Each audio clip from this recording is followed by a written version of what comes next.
সৃষ্টিগতভাবেই আল্লাহ তাআলা নারীর প্রতি আকর্ষণ দিয়ে দিচ্ছেন, তবে সীমানা আছে। কি আছে? বৈধ পথে, অবৈধ। আল্লাহকে যারা ভয় পায় তারা বৈধ পথে, তাদের জন্য সীমা আল্লাহ করছেন। তোমরা তোমাদের পছন্দের মেয়েদেরকে বিয়ে করো 2টা, সম্ভব হলে প্রয়োজন হলে 3টা, সম্ভব হলে প্রয়োজন হলে 4টা, এরপর আর সুযোগ। এটা বৈধ পথে। ভুল বুঝবেন না, কিছু কিছু মৌলবী সাহেব মনে করে 4 বিয়ে করা সুন্নত। না, 4 বিয়ে করার ইসলাম অনুমোদন দিছে। আবার আল্লাহ বলে দিয়েছেন ওয়াইন খিফতুম আল্লাহ তা'দিলু ফাওয়াহিদা, যদি একাধিক স্ত্রীর মধ্যে ইনসাফ করার আশঙ্কা করো তাহলে একটা। কয়টা? 4 বিয়েকে সুন্নত বলা যাবে না, আবার 4 বিয়ে অবৈধ না যায় যেটাও বলা যাবে না। আপনাদের এই ঢাকার এক মহিলা নমিনেটেড এমপি, ঢাকা 14 আসনে একটা বড় দল থেকে তারে দিছে। না, আমি নামটাম দিব না। এ মহিলা বলতেছে পুরুষদেরকে 4 বিয়ের অধিকার কে দিছে? সে কি আল কোরআনকে চ্যালেঞ্জ করছে? অধিকার তো আল্লাহ দিছেন, ফরজ ওয়াজিব করেন নাই, অনুমোদন দিছেন। কেন?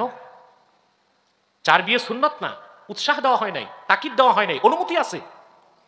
তার সবচেয়ে বড় কারণ 2টা। কয়টা? মোটামুটি 3টা কারণ বলা যায়, মন দিয়ে শোনেন। 1, ইসলাম যদি নিয়ম করতে একজন পুরুষের জন্য একজন মহিলা একাধিক বিয়ে করা জায়েজ নাই, তো যেই দেশে পুরুষের চেয়ে মহিলার সংখ্যা বেশি, ওই অতিরিক্ত মহিলাদের বিয়ে কোথায় হইতো? বাংলাদেশে 2024 সালের হিসেবে দেখা গেছে পুরুষ আছে 8,42,00,000। কত? নারী আছে 8,73,00,000। তাহলে বাংলাদেশে পুরুষের চেয়ে 33 লক্ষ মহিলা বেশি।